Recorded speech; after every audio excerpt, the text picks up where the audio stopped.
నీ ఘనమైన నామమును బట్టి నీకు లెక్కలేని స్తుతులు చెల్లిస్తున్నాం ప్రభువా. తండ్రి నీకు వందనాలు. సువర్ణరాజు గారిని ప్రేమించి తండ్రి నిర్మల గారిని ప్రేమించి వారికి అనుగ్రహించినటువంటి ముగ్గురు కుమారులను బట్టి నీకు వందనాలు చెల్లిస్తున్నాం. పెద్ద కుమారుడు ప్రశాంతాన్ని బట్టి కృపను బట్టి వారికి అనుగ్రహించిన కుమార్తెను బట్టి నీ స్తుతులు చెల్లిస్తున్నాం. నీకు వందనాలు ప్రభా. ఈ సమయంలో ప్రభా తండ్రి నాయన యొక్క తండ్రి షారోని యొక్క జన్మదినోత్సవాన్ని అదేవిధంగా నూతన వస్త్ర బహుకరణ ప్రభాన తండ్రి మీరు జయకరంగా జరిగిస్తున్న దాన్ని బట్టి స్థుతులు చెల్లిస్తున్నాం. విధంగా ప్రభా 10 సంవత్సరములు ప్రభా తండ్రి నాయన కాచి కాపాడి 11వ సంవత్సరంలో ప్రవేశపెట్టిన విధానాన్ని బట్టి నీకు స్థుతులు చెల్లిస్తున్నాం. నీకు వందనాలు చెల్లిస్తున్నాను. నువ్వు ఎంతైనా నమ్మదగిన దేవుడు ప్రభా తండ్రి నీకు వందనాలు చెల్లిస్తున్నాం ప్రభా. ఇదిగో నా తండ్రి నాయన తండ్రి మనుషులకు నాయన దీర్ఘాయుష్ను ఇచ్చే దేవుడు నీవేగా ప్రభా. నా తండ్రి నీకు వందనాలు ప్రభా. ఇంతవరకు నాయన నువ్వు కాచి కాపాడి సజీవ లెక్కలో ఉంచి ఈ విధంగా ప్రభా నా తండ్రి సన్నిధిలో ప్రభా నా తండ్రి నాయన ప్రార్థనాపూర్వకముగా నా తండ్రి నాయన కృతజ్ఞతాపూర్వకముగా ప్రభా నా తండ్రి నాయన ప్రభా ఇక కార్యక్రమం జరిగిస్తున్న విధానం బట్టి నీకు స్తుతులు చెల్లిస్తున్నాం ప్రభా. నీకు వందనాలు ప్రభా. ఆ కుమార్తె యొక్క నాయన కార్యక్రమాన్ని ప్రభా నా తండ్రి నా జయకరంగా జరిగిస్తూ ప్రభా ఇంకా కుమార్తెకి దీర్ఘాయుష్నిచ్చి ప్రభా రాబోయే దినాల్లో నీ పనిముట్టుకు వాడబడుతూ ప్రభా నీ సాక్షిగా నిలబెడుతూ ప్రభా తండ్రి నాయన అనేక మందికి నాయన నీ కుమార్తె సువార్త ప్రకటించే కుమార్తెకి బిడ్డను నిలబెట్టమని ప్రార్థిస్తున్నావు తండ్రి. నీకు వందనాలు బాబు. నీ దైన్యులు మానవ దైన్యం అధికారులైన వద్దులుండే నీ కృపను దాయిచ్చమని ప్రార్థిస్తున్నావు తండ్రి. నీకు వందనాలు చెల్లిస్తున్నాం. దీర్ఘాయుష్ను పొడిగించి ప్రభా తండ్రి రాబోయే దినాల్లో ప్రభా నా తండ్రి నాయన అనేక మందికి సువార్త ప్రకటించే బిడ్డగా కుమార్తెను లేవనెత్తమని ప్రార్థిస్తున్నావు తండ్రి. నీకు వందనాలు. నువ్వు ఎంతైనా నమ్మదగిన దేవుడు ప్రభా. కృప చూపుటకు నైనా అయా నా తండ్రి నన్ను ఐశ్వర్యవంతులైనందుకు అయా స్థుతులు చెల్లిస్తున్నా ప్రభా. కృపలో భద్రపరచమని ప్రార్థిస్తూ ఇక నా తండ్రి కార్యక్రమాన్ని జయకరంగా జరిగిస్తూ ముందన సమయాన్ని చేతులకు అప్పగించుకుంటూ నా ప్రభును నా రక్షకుడు యేసుక్రీస్తు పుణ్య నామములో అడుగుచు వేడుకొనుచున్న మా పరమ తండ్రి. ఆమేన్ ఆమేన్.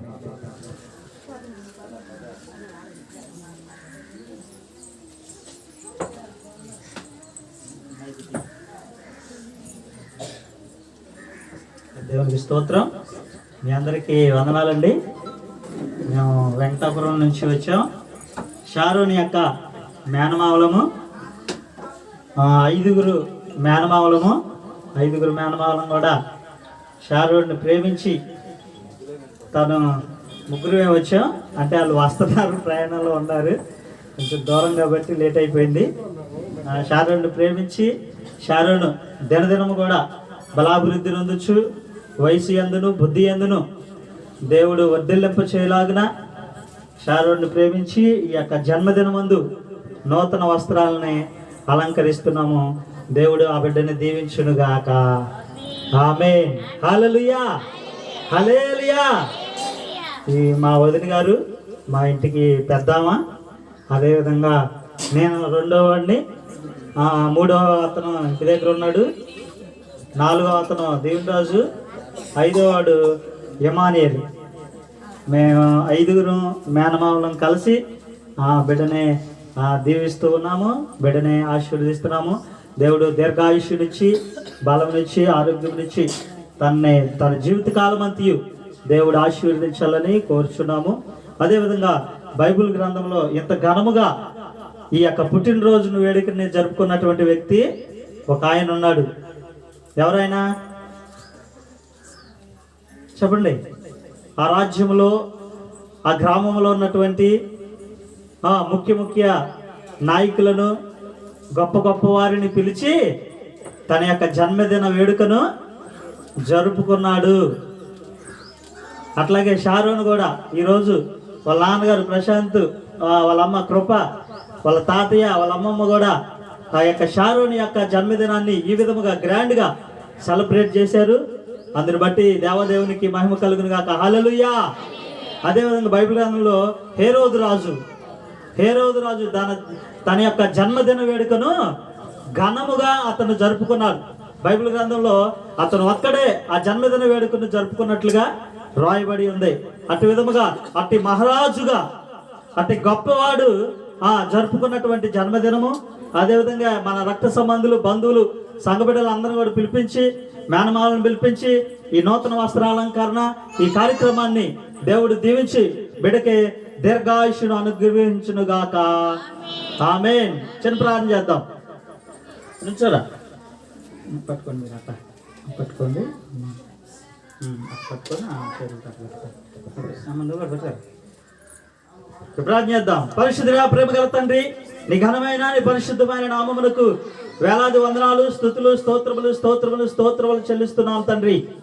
అయా నీ ప్రియబిడ్డని జ్ఞాపకం చేసుకోనండి. అయా శారాన్ని బట్టి మీకు వేలాది వందనాలు చెల్లిస్తూ ఉన్నాం. ఇదిగో ఈ దినమందు ప్రభువా మీరు అనుగ్రహించినటువంటి ఇట్టి జన్మదిన వేడుకను బట్టి మీకు వేలాది వందనాలు చెల్లిస్తూ ఉన్నాం. నీ నామమునకు మహిమ ఘనత ప్రభావాలు మీరు పొందుకోమని ప్రార్థిస్తున్నాము తండ్రి. అదే విధంగా తండ్రి ఈ యొక్క నూతన వస్త్రాలని అలంకరిస్తూ ఉండగా నాయన నీ బిడ్డను దీవించమని ప్రార్థిస్తున్నాము తండ్రి. అయా వయసు అందును, బుద్ధి అందును, జ్ఞానమందును, మనుషుల దయందును, దేవుని దయందును ఇదిగో నజరేయుడైన యేసు నామములో మీరు వర్ధిల్లింపచేయమని ప్రార్థిస్తున్నాం. అయ్యా నీ బిడ్డకి ఆరోగ్యము, బలము, శక్తిని అనుగ్రహించమని ప్రార్థిస్తున్నాము తండ్రి. నీ కాపుదల దాయిచేయమని ప్రార్థిస్తున్నాం. ఈ దినము మొదలుకొని ప్రభు నాయనయ్యా ఇదిగో నాయన నీ బిడ్డ అనేకమైనటువంటి జన్మదినములు జరుపుకొని ప్రభు దీర్ఘాయుష్యవంతురాలుగా అయా వర్ధిల్లును గాక తండ్రి. అట్టి విధంగా మీరు ఆశీర్వదించండి. నీ పరలోకపు దీవెనలతో నింపమని ప్రార్థిస్తున్నాము నాయనయ్య. అయా మేనమామలము అయా మేమందరం కూడా కలిసి ఇదిగో నాయనయ్య ఇదిగో నీ బిడ్డను ప్రేమించి నాయన ఆ తీసుకొచ్చినటువంటి నూతన వస్త్రాలను మీరు పరిశుద్ధపరిచి ప్రభు నీ బిడ్డకి నాయన ఇదిగో నాయన మేలు కర్మగాను, సౌందర్య కర్మగాను అయా నీ బిడ్డ దినదినము నాయన ఇదిగో ఆరోగ్యవంతురాలుగా, బలవంతురాలుగా వర్ధిల్లినట్లుగా మీరే దీవించి ఆశీర్వదించమని, అదేవిధంగా నాయన తన యొక్క తండ్రి గారిని, తల్లిని, తన తాతని, అమ్మమ్మని, వారి బాబాయిల్ని ఇదిగో వారి యొక్క రక్త సంబంధులందరినీ, సంఘ బిడ్డలందరినీ నాయన కూడి వచ్చినటువంటి బిడ్డలందరూ మీరు దీవించమని నజరేయుడైన యేసయ్య దివ్యనామమున అడుగుచున్నాము తండ్రి. ఆమేన్.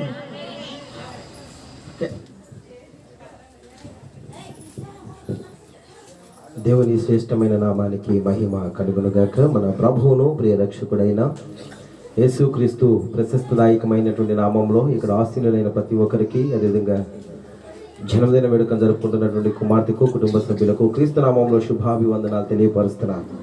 దేవుడు మనందరినీ కూడా దీవించునుగాక. కాస్త బిగ్గరగా చెబుదామా? ఆమేన్. హల్లెలూయా, హల్లెలూయా, హల్లెలూయా. మిళితమై జరుగుతున్నటువంటి యొక్క కార్యక్రమంలో మమేకమై మనమందరము కూడా ఆశీనులమై మహోన్నతుడైనటువంటి పాద సన్నిధిలో ఈ విధముగా గడపడం అనేది కేవలము దేవుడిచ్చినటువంటి ధన్యకరమైన బాధ్యత. దేవునికి స్తోత్రం. మన చుట్టూ ఉన్నటువంటి పరిస్థితులు విపత్కరమైనటువంటి విధముగా ఉన్నప్పటికీ కూడా మహోన్నతుడు చక్కటి కాపుదల, భద్రత, క్షేమాన్నిచ్చి, ఆరోగ్యం ఇచ్చి, ఆయుష్నిచ్చి ఈ విధముగా సమకూర్చాడు అంటే దీనంతటికీ కారణం ఘనత, మహిమ, ప్రభావములు ఆయన నామానికే కలుగునుగాక. ఆమేన్. హల్లెలూయా. మిళితమై ఉన్నటువంటి కార్యక్రమం అని నేను సంబోధించాను. నెంబర్ 1 జన్మదిన వేడుక, నెంబర్ 2 నూతన వస్త్ర బహుకరణ. నాకు ఇవ్వబడింది 10 నిమిషాలే. మొదటి దానికి 5 నిమిషాలు, రెండవ అంశానికి 5 నిమిషాలు, 10 నిమిషాలు నేను ముగించేస్తాను. మొట్టమొదటిగా జన్మదిన వేడుక అనేటువంటి యొక్క విధానం బైబిల్ గ్రంథంలో చాలా శ్రేష్టదాయకముగా మనకి కనిపిస్తూ ఉంది. చాలా జాగ్రత్తగా ఆలోచన చేయాలి.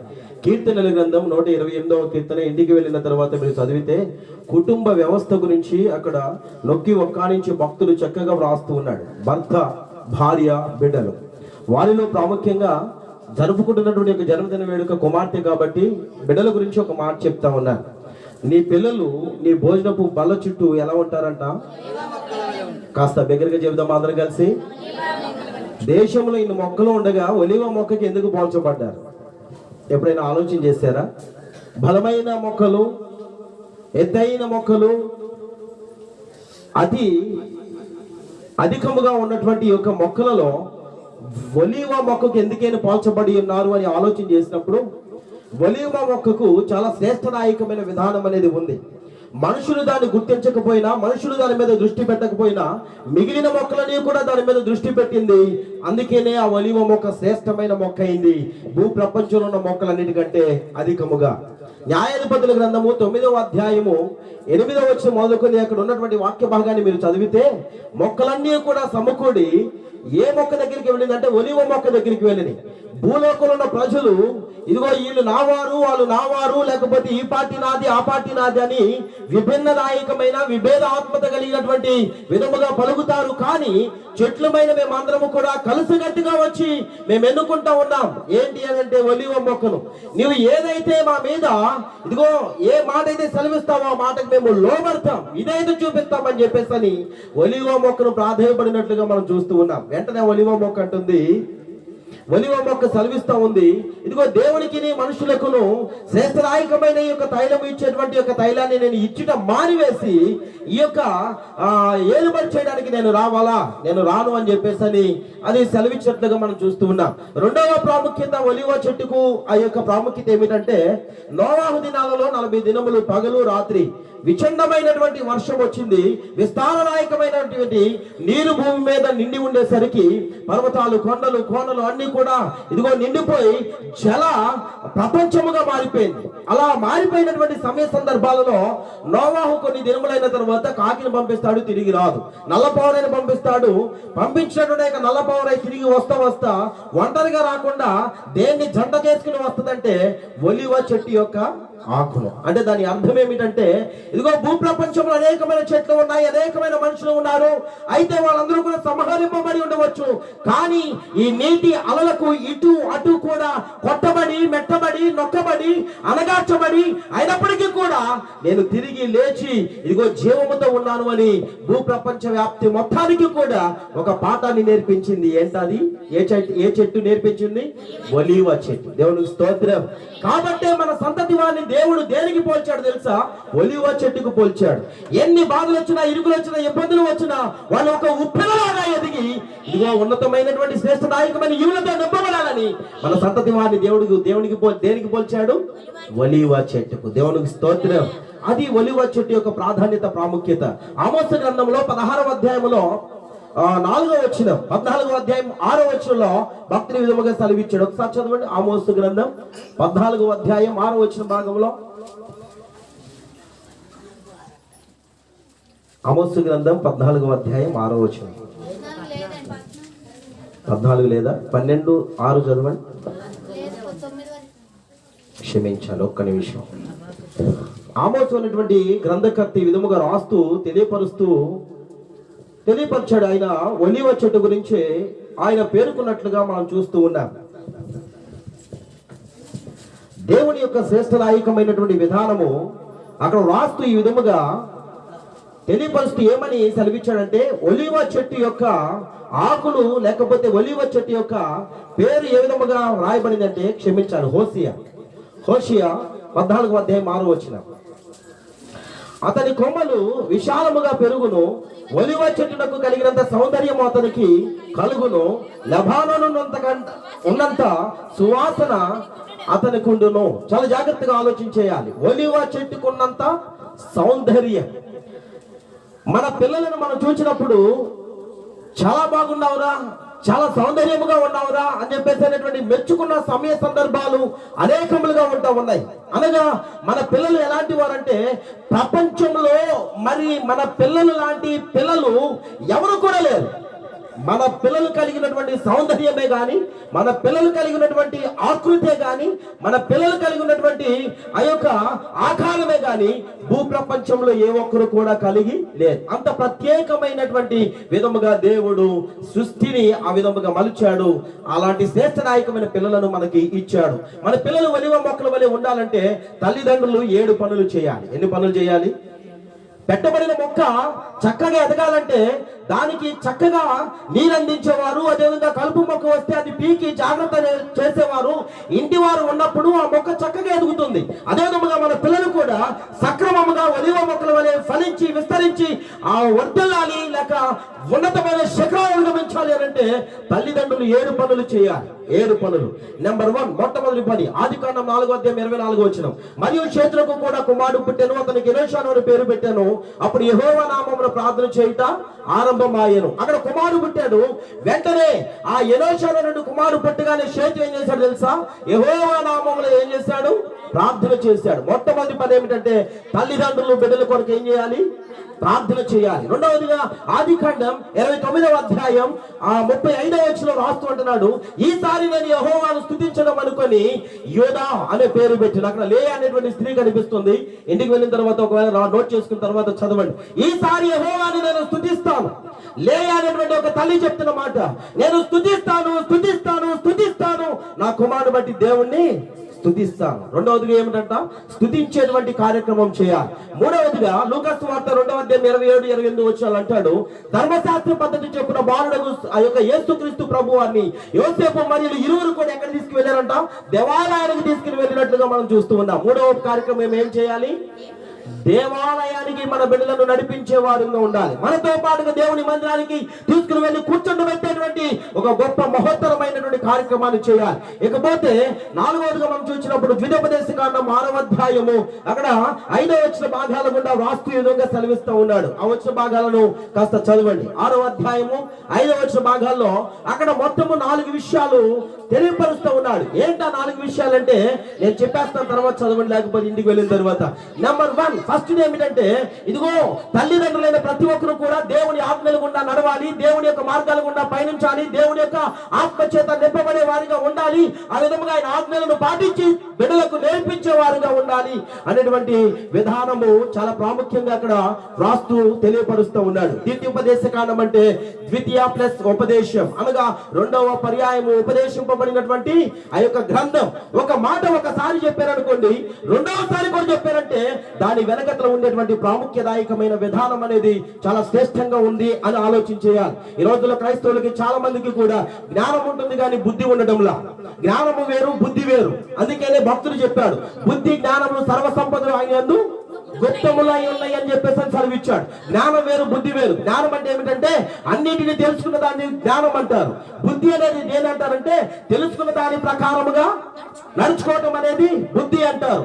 ఈనాడు అన్నీ తెలుసుకుంటున్నాం. పాపం అంటే ఏదో, పరిశుద్ధత అంటే ఏదో, నీతి అంటే ఏదో, అవినీతి అంటే ఏదో, లోకం అంటే ఏంటో, సంఘం అంటే ఏమిటో, బాధ్యత కలిగినటువంటి ఇదిగో దేవుని యొక్క గురుతరమైనటువంటి బాటలో పయనింపబడటం అంటే ఏదో తెలుసు అంటే జ్ఞానం ఉంది కానీ బుద్ధి లేదు. 11 గంటలకు ఆరాధన అంటే తెలుసు జ్ఞానం, కానీ బుద్ధి లేదు. 12ంటికి వస్తాం, ఇదిగో ఈ పని చేయాలి, ఈ పని చేయకూడదు అని తెలుసు జ్ఞానం, కానీ బుద్ధి లేదు. ఏమిటి అంటే ఆ బుద్ధి చేయాల్సిన పని చేయడం మానివేసి చేయకూడని పనులు చేసేటువంటి విధానం బుద్ధి లేని తనం. ప్రభునందు ప్రియమైన దేవుని బిడ్డలారా, ఇదిగో ఈ నా మాటలు విని వాటి ప్రకారం నడుచుకునే ప్రతి ఒక్కరు కూడా బండ మీద తన ఇల్లును కట్టుకుంటాడు. ఈయన మాటలు విని దాని ప్రకారంగా నడుచుకొని ప్రతి ఒక్కరు కూడా ఎక్కడంట ఇసుక మీద తన ఇల్లును కట్టుకునే వాడుగా ఉంటాడు. బుద్ధి కలిగిన కన్యకులు బయలుదేరారు. ఎంతమంది? 10 మంది. అందరూ కలిసి ఉన్నప్పుడు, మిళితమై ఉన్నప్పుడు అందరూ బుద్ధి కలిగిన వాళ్ళే. కాస్త ముందుకు వెళ్ళిన తర్వాత ఇదిగో డ్యూటీలో ఆగిపోయిన తర్వాత అప్పుడు తెలిసి వచ్చింది బుద్ధి లేని వారి యొక్క పరిస్థితి ఏంటో. అర్థమవుతుందా? బుద్ధి కలిగిన వారు ఏమో లోపల ఉన్నారు, బుద్ధి లేని వారు, జ్ఞానం కలిగిన వారు అక్కడ సంబోధించిన బుద్ధి అని సంబోధించాడు. అనగా లోపలికి వెళ్ళేవాడు ఎవడో తెలుసా? బుద్ధి కలిగిన వాడు. బయట ఉండేవాడు ఎవడో తెలుసా? బుద్ధి లేనివాడు. అంటే పాటించేవాడు పరలోకంలో ఉంటాడు, పాటించకుండా ఇదిగో తప్పటడుగులు వేసేవాడు నరకంలో ఉంటాడు. కాబట్టి ఏం చేయాలంటే మొదటిగా తల్లిదండ్రులు పాటించాలి, రెండవదిగా బిడ్డలకు నేర్పించాలి. ఏమని నేర్పించాలి తెలుసా? పండుకునేటప్పుడు నేర్పించాలంట. అక్కడ రాస్తుంటున్నాడు ద్వితీయోపదేశకాండం 6వ అధ్యాయంలో పండుకునేటప్పుడు నేర్పించాలి. పండుకునేటప్పుడు ఏంటంటే అంటే రే పగలంతా కాపాడాడు దేవుడు, మోకరించు ప్రార్థన చేయి. ఇదిగో రాత్రంతా కూడా దేవుడు కాపాడాలి, ముందు మోకరించి ప్రార్థన చేయి అని చెప్పేసి అని దేవుని యొక్క సన్నిధానంలో ఇదిగో నిద్రించే ముందు పిల్లలకి ఏం చేయాలి? 4వ గుణపాఠంగా ఏంటంట? దైవ భక్తికి ఏంటంట? ప్రార్థించడం నేర్పించాలి. తదుపరి ఇదిగో లేచినప్పుడు అనగా నిద్ర లేవగానే రే మోకరించి ప్రార్థన చేయి, బిడ్డలకు నేర్పించాలి. 5వ పని ఏం చేయాలంటే నేర్పించాలి. ఇదిగో ప్రార్థన చేయి, రాత్రంతా కాపాడాడు, మన శరీర దేహాన్ని విడిచిపెట్టేస్తాం, ఇదిగో మన సోయలోకి వెళ్ళాం, కోమలోకి వెళ్ళాం, నిద్రలోకి వెళ్ళిపోయాం, అయినప్పటికీ కూడా భద్రత ఇచ్చాడు, క్షమించాడు, చక్కటి మరి ఒక రోజును చూడడానికి దేవుడు అవకాశం ఇచ్చాడు. లేచి ప్రార్థన చేయరా అని చెప్పేసి కుమార్తెకి ఏం చేయాలి? ప్రార్థన చేయటం నేర్పించాలి. అదేవిధంగా నడుచున్నప్పుడు ప్రయాణమై వెళ్లే ముందు రే ప్రయాణమై వెళ్తున్నాం రా అమ్మా, ప్రయాణమై వెళ్తున్నాం దా ప్రార్థన చేసుకుని వెళ్దాం నేర్పించాలి. దేవునికి స్తోత్రం, హల్లెలూయా హల్లెలూయా. అదేవిధంగా దేవుని యొక్క కార్యాలు మన జీవితాలు ఏవైతే చేస్తాడో వాటిని ఇదిగో మన సంతతి వారి యొక్క జీవితంలో మనం నేర్పించాలంట. 7 పనులు ఎవరైతే చేస్తారో అలాంటి వారి యొక్క పిల్లలు ఎలా ఉంటారు? ఒలీవ మొక్కల వలె ఉంటారు. దేవునికి స్తోత్రం. జన్మదిన వేడుక జరుపుకుంటున్నటువంటి కుమార్తె ఒలీవ మొక్క వలె విస్తరింపబడును గాక, వర్ధిల్లింపబడును గాక. ఇంకా కాస్త గట్టిగా కలిసి అందరం చెబుదామా? దినదిన దీవుతో నింపబడును గాక, ఉన్నతమైన శిఖరాలు అధిగమించును గాక, తల్లిదండ్రులకు మించిన విధముగా దేవుని సేవను అద్భుత రీతిగా దేవుని ఆత్మచేత నింపబడినటువంటి ఒక మహోత్తరమైనటువంటి ఒక స్త్రీగా ఇదిగో ప్రపంచానికి వెలుగునిచ్చును గాక. ఆమేన్, హల్లెలూయా. 2వ భాగంలోకి వచ్చేస్తున్నాను. రెండవది ఏమిటంటే నూతనమైన వస్త్ర ఆదరణ, నూతనమైనటువంటి వస్త్రపు విధానం. ప్రభునందు ప్రియమైన దేవుని బిడ్డలారా, నూతనత్వం అంటే ఎవరికి సంతోషం ఉండదు చెప్పండి? నూతన సంవత్సరం వస్తుందంటే సంతోషం ఉండదా? నూతనమైనటువంటి జన్మదినం వస్తుందంటే సంతోషం ఉండదా? అవును, నూతనత్వం. దేవునికి కూడా నూతనత్వం ఇష్టమే. ఇదిగో పాతవి గతించిన సమస్తము కూడా నూతనమైన అని చెప్పేసి దేవుడు సెలవిస్తూ ఉన్నాడు. నూతనమైనటువంటి విధానం అందరికీ సంతోషమే, అందరికీ ఆనందమే. ఈ రోజు కూడా కుమార్తెకి చాలా సంతోషం. ఎప్పుడు లేని వస్త్రాలు, నూతనమైన వస్త్రాలు ఇదిగో నా శరీర దేహం మీదకి వస్తున్నాయి, సంతోషం, ఆనందం. అంత మాత్రమే కాకుండా ఇచ్చేవారికి ఆనందం, అదేవిధంగా పుచ్చుకునే వారికి ఆనందం, అందరూ చూసే వారికి కూడా ఆనందం. ఇస్తున్నప్పుడు ఇదిగో కుమార్తె నవ్వు ఉంటుంది, ఇచ్చేవాళ్ళు నవ్వు ఉంటారు. చూస్తున్న మనందరూ కూడా అబ్బా ఎంత హ్యాపీగా అని చెప్పేసి అని ఏం చేస్తాం? నవ్వుతాం. అంటే దాని అర్థం ఏమిటంటే నూతనత్వం అంటే అందరికీ ఇష్టమే, ఇష్టమే. ప్రభునందు ప్రియమైన దేవుని బిడ్డలు ఆలోచించేయండి.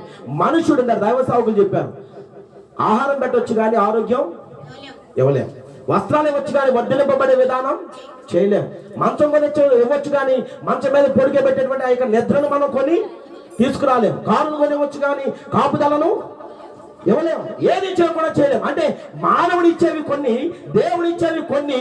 ఈ రెండు మిళితమై ఉంటేనే మనుషుల జీవితం వర్ధిల్లింపబడుతుంది, మనుషుల జీవితం నానాటికి కట్టబడుతుంది, మనుషుల జీవితం నానాటికి విస్తరింపబడుతుంది. అదే విధముగా ప్రభునందు ప్రియమైన దేవుని బిడ్డలు ఆలోచించే నూతనమైనటువంటి యొక్క వస్త్ర బహుకరణ విధానంలో ఇదిగో మనుషులుగా, మేనమావులుగా, ఇదిగో దైవ సేవకులుగా వస్త్రాలు ఇచ్చారు. అంత మాత్రమే కాకుండా దీనితోనే ఆగిపోవద్దు, దీనితోనే ఎట్లా ఫుల్ స్టాప్ పెట్టొద్దు. అయితే దేవుడిచ్చే వస్త్రాలు కూడా ధరించుకోవాలి. దేవునికి స్తోత్రం, హల్లెలూయా. మీరు ఇంటికి వెళ్ళిన తర్వాత యెషయా గ్రంథం 61వ అధ్యాయంలో అక్కడ రాస్తూ ఉంటాడు, ఉల్లాస వస్త్రం గురించి చెప్తాడు, నీతి అనే పైబట్ట గురించి చెప్తాడు, ఇదిగో అదే విధముగా రక్షణ వస్త్రం గురించి అక్కడ మెన్షన్ చేస్తాడు. కాబట్టి ఇదిగో మనుషులు ఇచ్చే వస్త్రాలతో పాటుగా దేవాది దేవుడు అనుగ్రహింపచేస్తే ఆ యొక్క మహోత్తరమైన వస్త్రాలు, ఓడబారని వస్త్రాలు ఆ యొక్క పరలోక పట్టణంలో నివసింపజేయడానికి ఒక ప్రాముఖ్యదాయకమైనటువంటి ఆ యొక్క శ్రేష్టదాయకమైన వస్త్రాలైన ఉల్లాస వస్త్రంతో కుమార్తె నింపబడును గాక. ఆమేన్, హల్లెలూయా. ఈతనే పైబట్ట ద్వారా ధరించుకొని క్రీస్తులో ఇదిగో ఆగక కొనసాగింపబడినటువంటి ఒక బలమైనటువంటి పౌరురాల వలె ముందుకి కొనసాగింపబడును గాక. రక్షణ వస్త్రంతో నింపబడి అనేకులను ఎలిగించే విధముగా, రక్షణ మార్గం చూపించేటువంటి విధముగా కుమార్తె మలచబడును గాక. ఆమేన్. దేవుడి మాటలు దీవించును గాక. తలలు వాల్చి నేత్రాలు మోసినట్టయితే చిన్న ప్రార్థన చేద్దామా? అయ్యా, ఈనాడు ఈ యొక్క జన్మదిన వేడుకను, నూతన వస్త్ర బహుకరణ ఈ యొక్క కార్యక్రమాన్ని జరుపుకుంటున్నటువంటి కుమార్తెను దీవించండి, వారితో పాటుగా వారి కుటుంబాన్ని దీవించండి, వారి కుటుంబంతో పాటుగా పాల్గొన్న నన్ను, నా సంతతి వారిని దీవించు ప్రభువా. నా పిల్లలు కూడా ఒలివ మొక్కల వల్ల ఉంటే బాగుంటుంది కదా, నా యొక్క కుటుంబం కూడా వర్ధలింపబడితే బాగుంటుంది కదా, నా యొక్క కుటుంబం కూడా ఉన్నతమైన ఆశీర్వాదాలకి నైనా ప్రభు శ్రేష్టదాయకమైన ఈవులకు నైనా ప్రభు దినదినము ఎదిగింపబడితే ఎంత సంతోషమునైనా, ఎంత ధన్యకరమైన బాధ్యత ప్రభువా. నేను బుద్ధి కలిగినటువంటి నైనా ప్రభువా, నీ కుమార్తె వలె, నీ కుమారుడు వలె నన్ను మలుచు ప్రభువా అంటూ అందరూ కూడా ప్రార్థనలో ఉందాం. మహోన్నతుడ, మహోగణుడ, శ్రేష్టదాయకమైనటువంటి వాక్కుల చేత ఈ యొక్క పగటి వేళ మీరు మా హృదయాలను అయ్యా ప్రభువా దర్శించారు. నీ వాక్కుల చేత మీరు మాతో మాట్లాడారు. అయినా ప్రభువా, ఈ యొక్క కార్యక్రమాన్ని జయప్రదంగాను, నీ నామానికి మహిమకరముగాను, కుమార్తెకు దీవెనకరముగా, కుటుంబానికి ఆశీర్వాదదాయకంగా సమకూడి వచ్చిన ప్రతి ఒక్కరికి కూడా మేలుదాయకంగా మీరు జరిగిస్తున్న విధానాన్ని బట్టి నీకు స్తోత్రాలు తెలియపరుస్తూ ఉన్నాం. అయ్యా ప్రభువా, నీ యొక్క బలమైన అభిషేకము కుమార్తె మీద దిగి వచ్చును గాక. నీ ఆత్మ ద్వారా కుమార్తె నింపబడును గాక, కుటుంబం నింపబడును గాక, సేవ వర్ధలింపబడును గాక, కుటుంబం అనేకులకు ఆశీర్వాదదాయకంగా మార్చబడును గాక, నీ దీవులతో బిడ్డలు నింపబడును గాక అని ప్రార్థన చేస్తున్నారు. అయ్యా ప్రభువా, మీ తండ్రిని బట్టి, దైవ సేవకులను బట్టి, కుటుంబాన్ని బట్టి నీకు స్తోత్రాలు. సమకూడిన ప్రతి ఒక్క బిడ్డను బట్టి, వారి కుటుంబాన్ని బట్టి నీకు వందనాలు తండ్రి. నాయనా అయ్యా, నీ కృపను తోడుగా ఉంచి జరగబోతున్న ప్రతి ఒక్క కార్యక్రమాన్ని కూడా నీ నామానికి మహిమకరముగాను అయ్యా ప్రభు మా అందరికీ దేవునికరముగా మేలుదాయకంగా జరిగించమని విజ్ఞాపన చేస్తూ, మరి ప్రాముఖ్యంగా ఈ యొక్క వాక్కుల ద్వారా మీరు ఏదైతే దర్శించారో ఆ వాక్కులను బట్టి మా యొక్క హృదయాలు నైనా ప్రభు దర్శింపబడి సంతోషముతో, ఆనందముతో, అదేవిధంగా ప్రభు యొక్క మాటలో మా కడదాకా మేము పయనింపబడేటువంటి వారముగా నీ బిడ్డల వలె, నీ పోలికలో, నీ యొక్క స్వరూప్యమందు, నీ స్వభావము ధరించుకొని ముందుకు వెళ్ళేటువంటి గొప్ప ధన్యకరమైన బాధ్యతతో మమ్మల్ని నింపమని యేసు నామములో అడిగి వేడుకుని పొంది నాము తండ్రి, ఆమేన్. సమయం ఇచ్చిన దైవ సేవకులకు మరొకసారి వందనాలు తెలుపుతారు. వీళ్ళకి వారి ఆస్తిపాస్తులను ఇస్తారు, మంచి ఆహారాన్ని ఇస్తారు, మంచి దుస్తులు ఇస్తారు, అన్నీ సమకూర్చి పెడతారు. వారి యొక్క జీవితంలో ఎంత కష్టపడుతున్నా కూడా తల్లిదండ్రులు ఏ ఆలోచన అంటే ఇది నా పిల్లల కోసమే కదా అనుకుంటారు. ఆహారాన్ని ఇవ్వగలరు, ఆరోగ్యాన్ని ఇవ్వగలరా? అన్నీ సమకూర్చగలరు. దీర్ఘాయువుని ఇవ్వగలరా? ఇవ్వలేరు. అన్నిటినీ జరిగించగలరు. అంటే వారికి ఏది మేలో దాన్ని వారు అందిస్తారు, శ్రమపడి అందిస్తారు. నేను 10 నిమిషాలే, ఎక్కువసేపు చెప్పలేదు. అందిస్తారు. అయినప్పటికీ వారు దీర్ఘాయువుని ఇవ్వలేరు. దేవుడే దాన్ని ఇవ్వాలి. అది మనందరి యొక్క భావం. అప్పుడు ద్వితీయోపదేశకాండంలో, అంటే నేను మామూలుగా చెప్పేస్తాను, ఆయన ఏమంటాడంటే, ఇదిగో నేను నీకు ఇచ్చే ఆజ్ఞలన్నిటినీ నువ్వు పాటించు, అలాగే నీ పిల్లలకి నేర్పించు, నీ పిల్లల పిల్లలకు కూడా వాటిని నేర్పించు అన్నారు. దేవుని యొక్క వాక్యాన్ని వారు నేర్చుకుని భక్తిగా పెరిగితే అప్పుడు దేవుని వద్ద నుండి మనం ఇవ్వలేనివి దేవుడు ఇచ్చేది వారు పొందగలరు అని క్రైస్తవుల యొక్క, మనందరి యొక్క నమ్మకం. దేవుణ్ణి విశ్వసించిన వారి యొక్క ప్రధానమైనటువంటి లక్షణం, ప్రాముఖ్యంగా ఉండవలసింది, భౌతికమైనటువంటి ఆశీర్వాదాలు లేదా భౌతికమైనటువంటి దీవెనలు మనం ఇవ్వగలం. పరలోక సంబంధమైన ఆశీర్వాదాలని దేవుడే ఇవ్వాలి. భౌతికమైన దీవెనల కోసం తల్లిదండ్రులు కష్టపడతారు. విశ్వాసులు పరలోక సంబంధమైన ఆశీర్వాదం పొందడానికి భక్తి మార్గాన్ని వారికి నేర్పవలసినటువంటి అవసరత ఉంది. అయితే నేనేమంటానంటే, ఇక్కడున్న ప్రతి తల్లిదండ్రులు వారి బిడ్డలకి దీర్ఘాయువును కూడా ఇవ్వగలరు అని. ఆహారమే కాదు, ఆరోగ్యాన్ని కూడా ఇవ్వగలరు అని.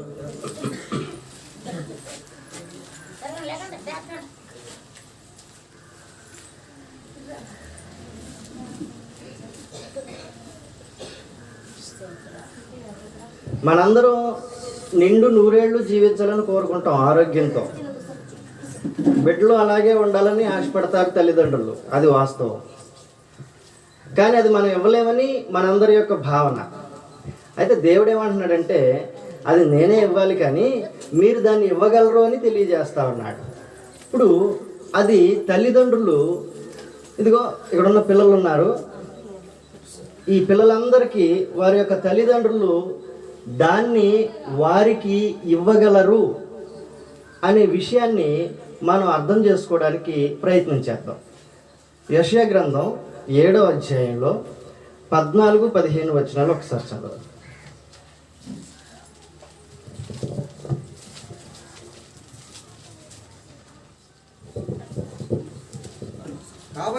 కాబట్టి ప్రభు తానే ఒక సూచన మీకు చూపును.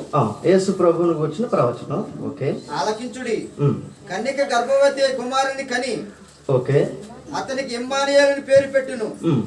కీడును విసర్జించుటకును, జాగ్రత్తగా ఆలోచన చేయండి, కీడును విసర్జించుటకును, మేలును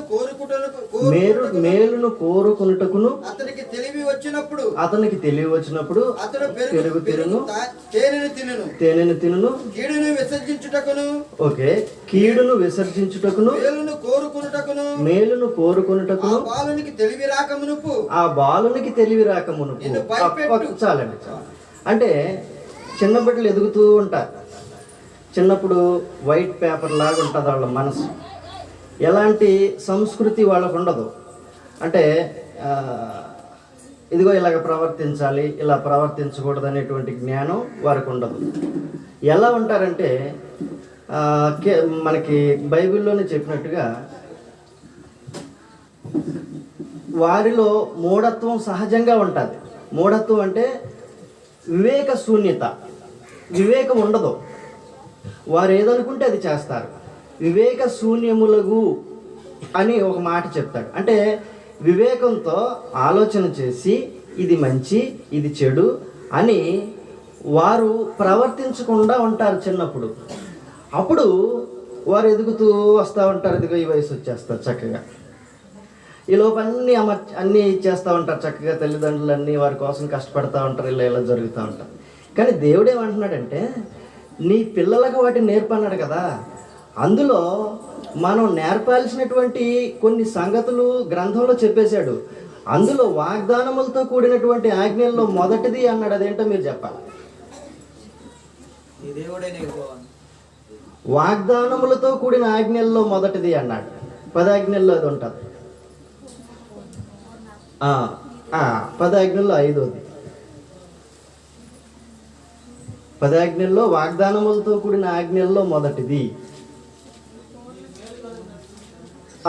నీకు మేలు కలిగినట్లు నీవు దీర్ఘాయుష్మంతుడగినట్లు అన్నాడు. నీవు దీర్ఘాయుష్మంతుడగినట్లు నీ తల్లి నీ తండ్రిని సన్మానించుము అన్నాడు.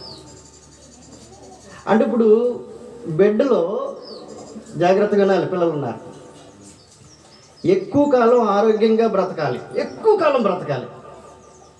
ఎవరిస్తారు ఆయుష్? ఎప్పుడు ఇస్తాడు చెప్పట్లా.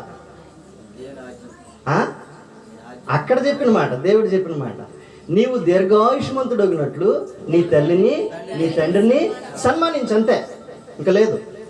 తల్లిదండ్రులను సన్మానించినటువంటి వ్యక్తి యొక్క ఆయుష్కి, తల్లిదండ్రులను సన్మానించేటువంటి బిడ్డ యొక్క ఆయుష్కి తేడా ఉంటుంది. నేను అందుకే అనుకుంటాను, ఏదో పూర్వం 900, 1000 సంవత్సరాల దగ్గర నుంచి నెమ్మదిగా ఇప్పుడు 50-60 ఏళ్ళకి పడిపోయింది. కారణం ఏంటంటే అలాంటి తరాలు వచ్చేసినాయి అని. న్యాయాధిపతుల్లో 2వ అధ్యాయంలో ఒక మాట అంటాడు. ప్రస్తుతం ఉన్న పరిస్థితి చెప్తున్నా, ఎక్కువ టైం తీసుకుంటున్నాను, ఒక 2-3 మినిట్స్. ఏమంటాడంటే, యెహోవానైనను ఆయన చేసిన కార్యములైనను ఎరుగని తరం ఒకటి పుట్టగా అంటాడు. 2వ అధ్యాయం 10వ వచనంలో. ఈరోజు దేవుని ఎరుగనటువంటి, దేవుడు మానవులకు చేసేటువంటి కార్యములు ఎరిగినటువంటి ఒక తరం ఇదిగో మన ముందు ఉంది. అంటే వీళ్ళకి తెలియదని కాదు, ఆ ఏజ్లో ఉన్నటువంటి వారికి తెలియకుండా ఉన్నారు. అది ఎవరు చెప్పాలి? వాళ్ళకి తల్లిదండ్రులు చెప్పాలి. చెబితే ఎవరికి మేలు? వీళ్ళకి మేలు. అలాగే బిడ్డలకు కూడా మీరు ఏదైతే సంపాదించి ఇవ్వగలరో ఆహారం, దానికి మించి ఆరోగ్యాన్ని దేవుడిస్తాడు వాళ్ళకి. మీరు ఏదైతే సమకూర్చి ఇవ్వగలరో దానికి మించి దీర్ఘాయుష్ని ఇస్తాడు వాళ్ళకి. నిజంగా తల్లిదండ్రులు బిడ్డలను ప్రేమించేటువంటి తల్లిదండ్రులు ఉంటే వారు ఆ విషయాలు నేర్పుతారు, దేవుణ్ణి తెలియజేస్తారు, ఆయన చేసిన కార్యములు తెలియజేస్తారు, ఆ మార్గంలో నడుపుతారు. ఆ మార్గంలో నడిపే క్రమంలో చిన్న బిడ్డలకు తెలియదు కదా, వివేక శూన్యంగా ఉంటారు వాళ్ళు. వచ్చేస్తుంది ఒక వయసు వచ్చిన తర్వాత మేలును కోరుకొనడానికి, కీడుని విసర్జించడానికి వచ్చే తెలివి వచ్చేస్తుంది, జ్ఞానం వస్తూ ఉంటుంది. ఆ టైంకి తల్లిదండ్రులు వారికి వాటిని నేర్పాలి. మంచి వ్యక్తిత్వ లక్షణాలు నేర్పగలిగినటువంటి తాతగారు ఉన్నారు, మంచి భక్తి మార్గంలో నడిచేటువంటి కుటుంబంలో ఆ బిడ్డ ఉంది.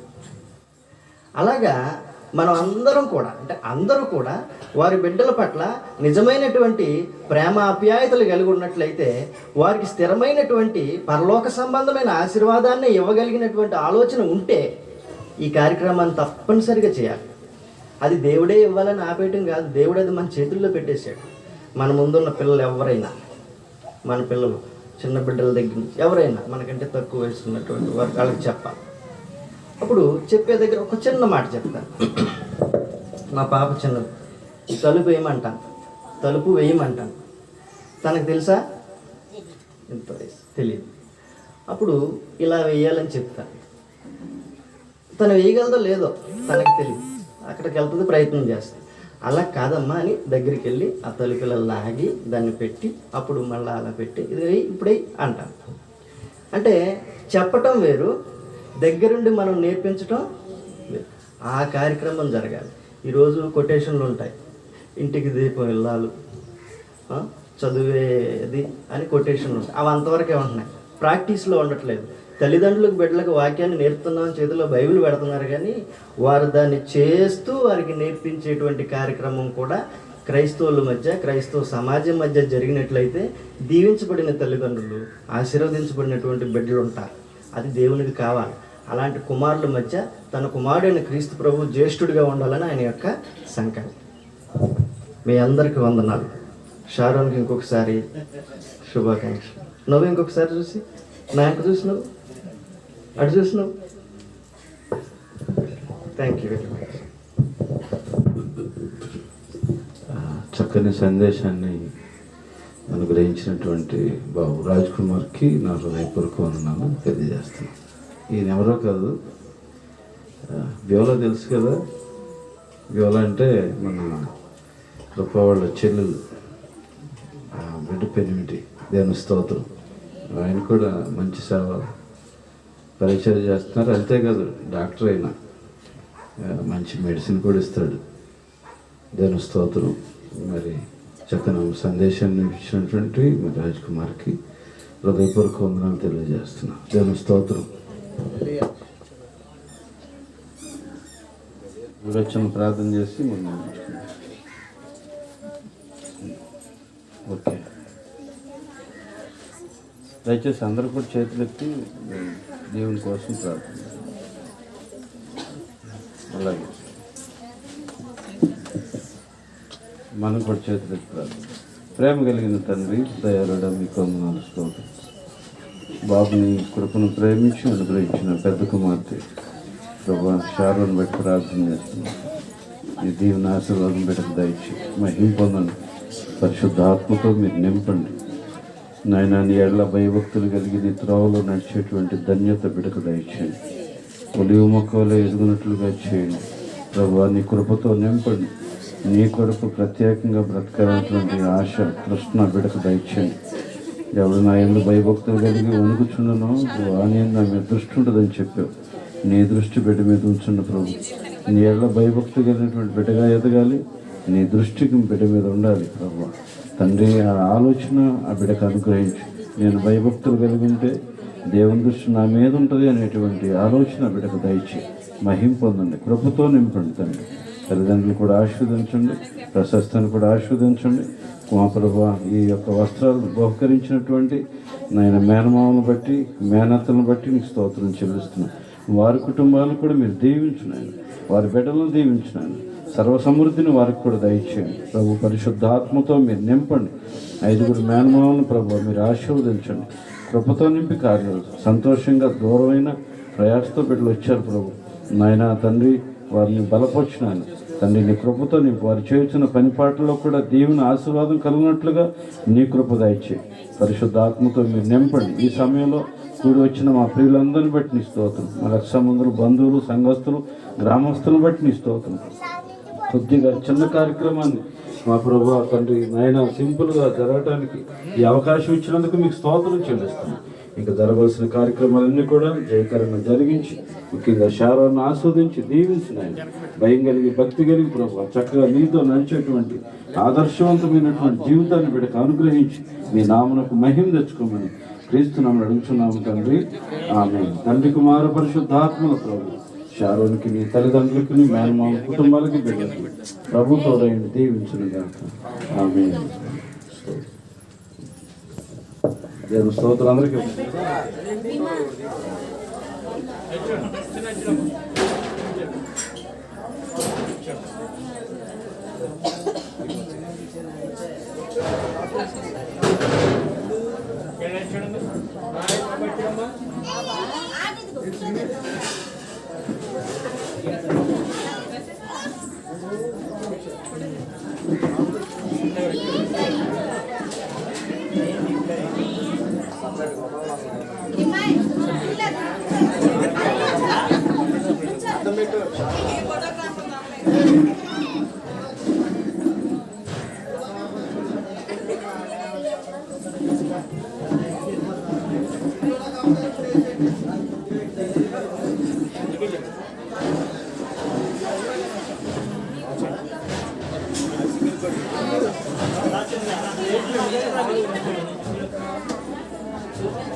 హాయ్ విన్సీ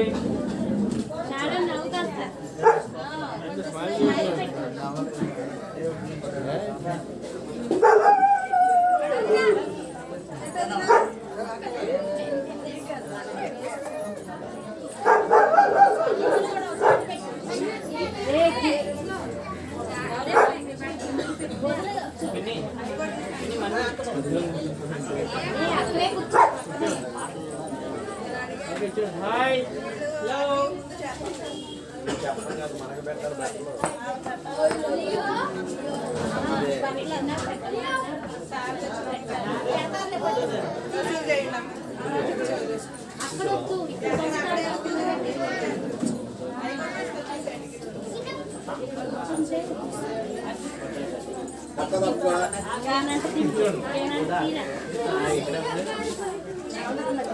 సింగిల్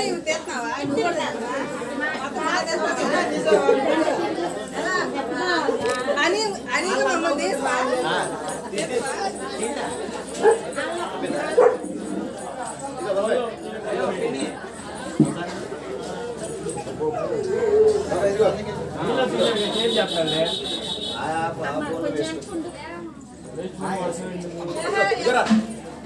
అయిందంటే తేళ్ళు తీసిందమ్మా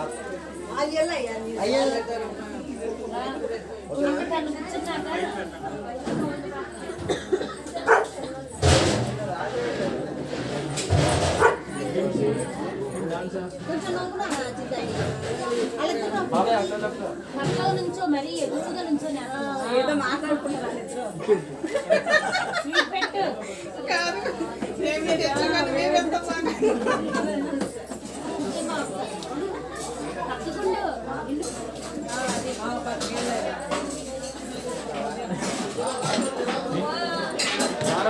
పని చేయాలి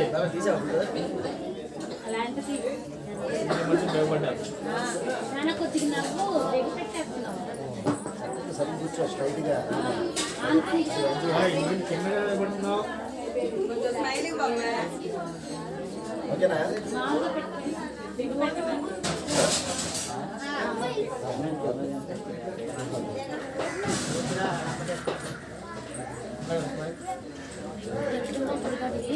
బాబు ఒక్కసారి చాలా తీసారు నిమిషాలు కూర్చోమ్మా కూర్చో సున్నా ఉంటే ఒకసారి సున్నా 15 సార్ సెకండ్లు నుంచోండి చాలా సేపు తీసారు 15 సెకండ్లు ఏం జరగమ్మా పాప హాయ్ కూర్చోండి చేయండి చేయండి సరిగ్గా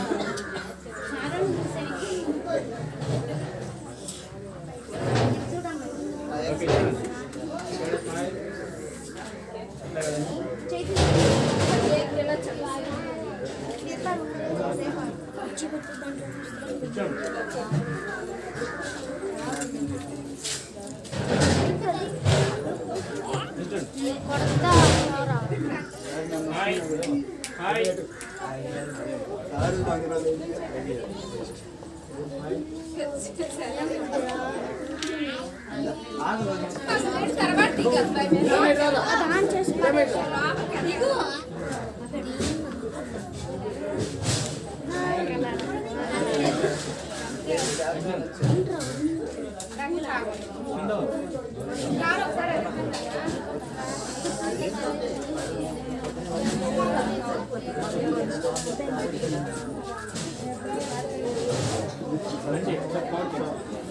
కూర్చోమ్మా కూర్చో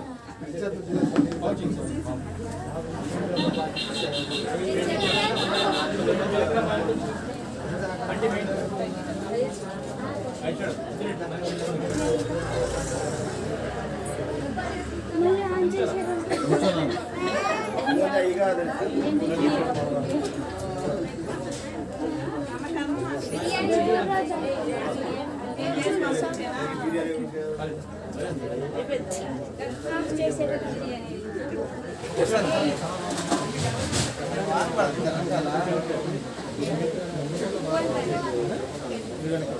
ఓకే చూడండి హాయ్ హాయ్ హాయ్ హలో అట్లాగే రిటర్న్ స్మైల్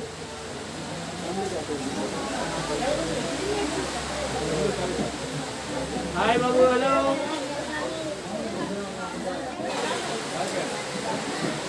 అంటే కలుగుతున్నారా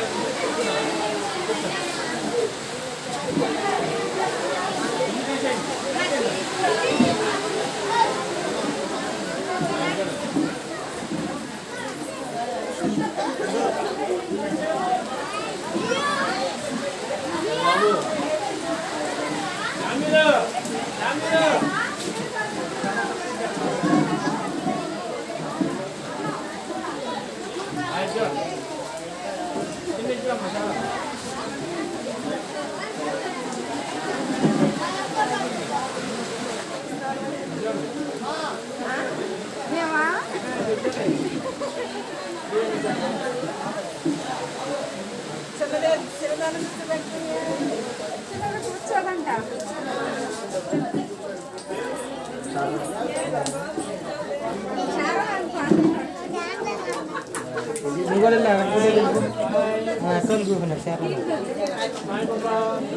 మొత్తం ఇది కాలుకే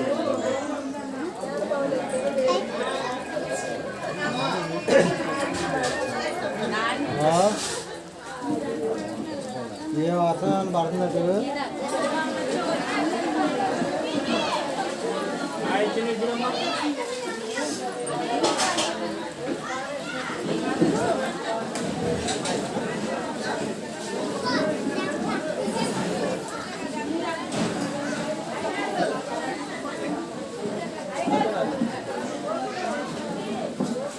Right leg.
మిడిల్లో కూర్చో, మిడిల్లో.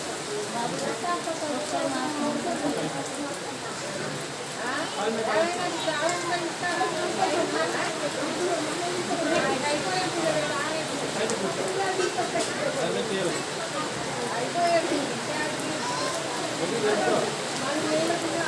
స్మైల్. కాలుగా పైకి.